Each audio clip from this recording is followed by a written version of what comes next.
खबरनामे में एक बार फिर आपका इस्तकबाल। एनडीए उम्मीदवार द्रौपदी मुर्मू या अपोजिशन के मुश्तरका उम्मीदवार यशवंत सिन्हा मुल्क का नया सदर कौन होगा, आज ये तस्वीर साफ हो जाएगी। पार्लियामेंट में वोटों की गिनती जारी है। 25 जुलाई को नए सदर जमहूरिया की हलफ बर्दारी होगी। मौजूदा सदर रामनाथ कोविंद की मुद्दतकार 24 जुलाई को मुकम्मल हो रही है। इलेक्शन कमीशन के मुताबिक इस बार वोटिंग 99% हुई थी। और मध्य प्रदेश में 2 मरहले में हुए बल्दियाती इंतखाबात में नताज के आने के बाद भी बीजेपी और कांग्रेस के दरमियान एक दूसरे पर सबकत ले जाने को लेकर सियासत शुरू हो गई है। बल्दियाती इंतखाबात में जहां यह सच है कि बीजेपी ने मजमूई तौर पर बड़ी कामयाबी हासिल की है, वहीं ये बात भी सच है कि बीजेपी बल्दियाती इंतखाबात में अपने साबिका रिकॉर्ड को बनाए रखने में नाकाम रही है।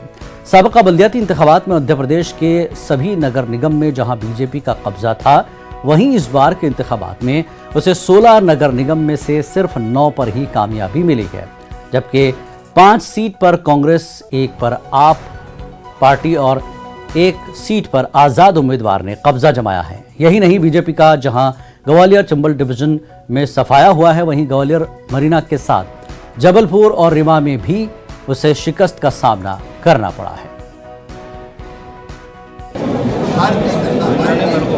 अपने अध्यक्ष को बनाने जा रही है और कांग्रेस की अगर जीत को देखे तो केवल 11 स्थानों पर कांग्रेस केवल नगर पालिका नहीं, अगर नगर परिषद के चुनाव परिणाम का सामना करें तो एक तरफा भारतीय जनता पार्टी ने प्लीज किया है और कांग्रेस को पूरी तरह से साफ कर दिया। मुझे कोई शक नहीं, जनता ने तय कर लिया, बदलाव के लिए जनता ने तय कर लिया है। जनता अब ये घोषणाओं से, शिवराज सिंह के नाटक से, शिवराज सिंह की नौटंकी से मध्य प्रदेश की जनता का पेट भर गया है। और सबसे ज्यादा समझदार हमारे नगर निगम के क्षेत्र हैं। अगर 16 इनके थे, पुलिस था, पैसा था, प्रशासन था, इनको 16 के 16 जीतने थे।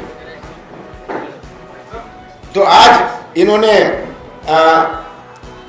कितने जीते? 7 जीते, जिसमें से 2 500 वोट से आसपास जीते।